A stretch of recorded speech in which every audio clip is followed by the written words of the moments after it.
हर खबर सबसे पहले स्वागत है आपका अपने चैनल पर।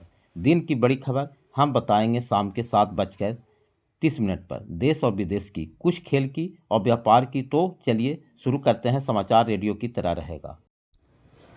बजट लोक लुभावन नीतियों से नहीं, निर्माण तकनीकी से आगे बढ़ेगा देश। बजट में ग्लोबल पावर बनने का दिखा विजन। अब तक जब भी बजट आता था, पूरे देश की मीडिया के साथ साथ आम लोगों को ध्यान केवल इस बात पर रहता था कि आयकर की दरें कितनी कम या ज़्यादा हुई, कौन सी वस्तुएं सस्ती या महंगी हुई, या सरकार ने किस वर्ग के मतदाताओं को लुभाने के लिए किस राज्य को कौन सी योजना उपहार में दी। लेकिन वित्त मंत्री निर्मला सीतारमण 2026 के बजट में ऐसा विजन पेश किया है कि जो किसी वर्ग को लुभाने के बजाय देश की आर्थिक व्यवस्था की रीढ़ को मजबूत बनाता हुआ दिखाई देता है। बजट में देश के परंपरागत आर्थिक क्षेत्रों को मजबूत बनाते हुए, भविष्य के सेक्टरों को मजबूत करते हुए देश को ग्लोबल पावर बनाने की सोच साफ दिखाई देती है। महाराष्ट्र के मुख्यमंत्री देवेंद्र फडणवीस ने रविवार को राष्ट्रवादी कांग्रेस पार्टी एनसीपी के दोनों गुटों के विलय को लेकर चल रही अटकलों को सिरे से खारिज कर दिया। उन्होंने एनसीपी एसपी प्रमुख शरद पवार के उस दावे पर सवाल उठाया जिसमें कहा गया था कि अजित पवार दोनों गुटों को एक करने के इच्छुक थे। 12 फरवरी को इसकी घोषणा होने वाली थी। मुख्यमंत्री ने मीडिया से बातचीत में कहा, यदि ऐसा कोई प्रयास होता तो दिवंगत उप मुख्यमंत्री अजित पवार ने उन्हें इसकी जानकारी अवश्य देते।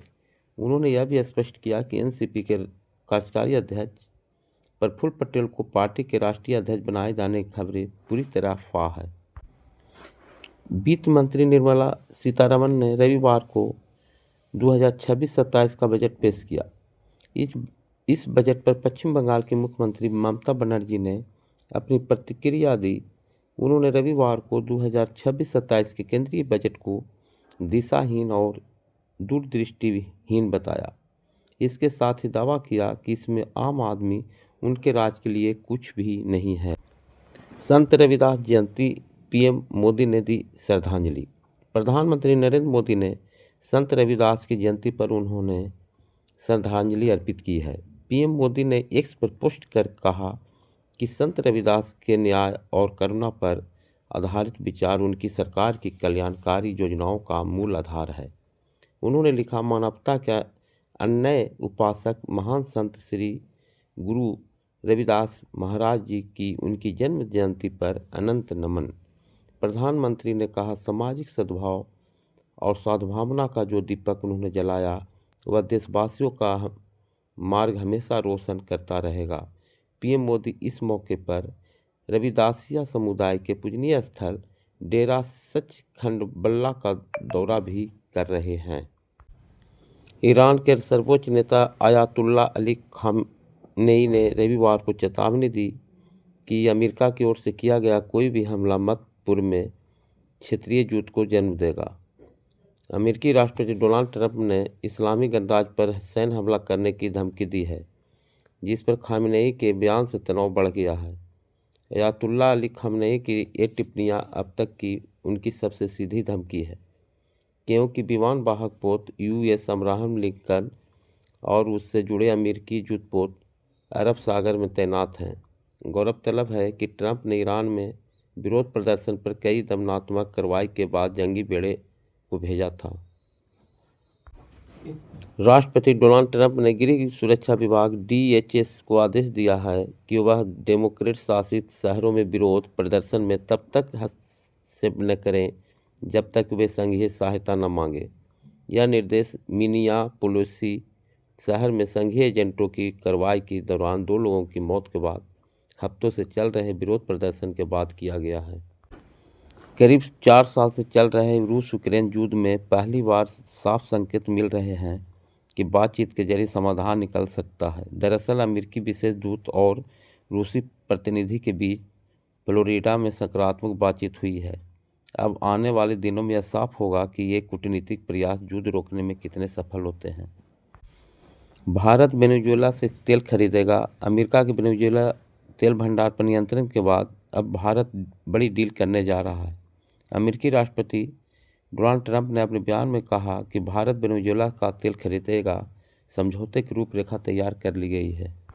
भारत ने रविवार को बलूचिस्तान में शांति भंग करने में कथित भारतीय भूमिका को लेकर पाकिस्तान के आरोपों को सिरे से खारिज कर दिया। विदेश मंत्रालय ने इन आरोपों को बेबुनियाद बताते हुए कहा कि यह पाकिस्तान की अपनी आंतरिक विफलताओं से ध्यान हटाने की पुरानी रणनीति है। विदेश मंत्रालय के प्रवक्ता रणधीर जायसवाल ने पाकिस्तान के आरोपों पर प्रतिक्रिया देते हुए कहा, हम पाकिस्तान की ओर से लगाए गए बेबुनियाद आरोपों को पूरी तरह खारिज करते हैं। ये उसकी अपनी आंतरिक समस्याओं का ध्यान भटकाने की सदाबहार रणनीति के अलावा कुछ नहीं है।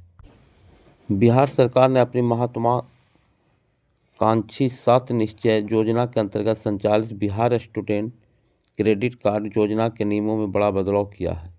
इस बदलाव के तहत अब राज्य के उन्हीं छात्र छात्राओं को उच्च शिक्षा के लिए ऋण मिल सकेगा जो नैक, NBA या NIRF जैसी प्रतिष्ठित एजेंसियों से मान्यता प्राप्त संस्थानों में शिक्षा ग्रहण कर रहे हैं।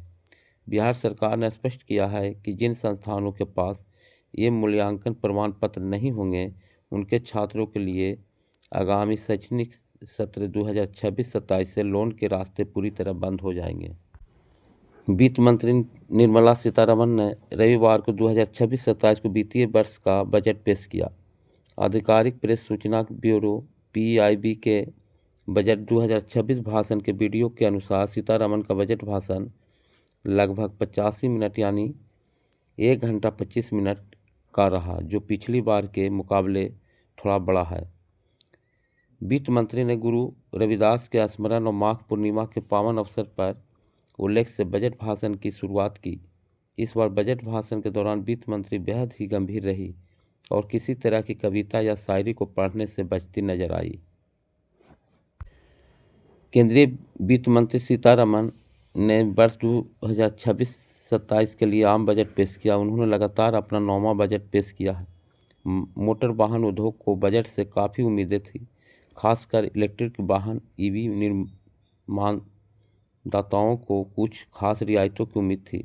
इसको ध्यान में रखते हुए सरकार ने बैटरी बनाने में इस्तेमाल होने वाले सामान पर कस्टम ड्यूटी में छूट का ऐलान किया है।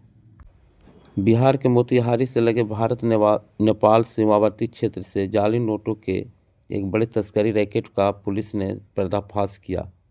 इस नेटवर्क में शामिल 10 तस्करों को बिहार के अलग अलग जिलों से गिरफ्तार किया गया है। पुलिस ने आरोपियों के पास से 25 लाख रुपये मूल्य की जाली नेपाली करेंसी, 1800 रुपये के भारतीय जाली नोट, छापने वाला कागज और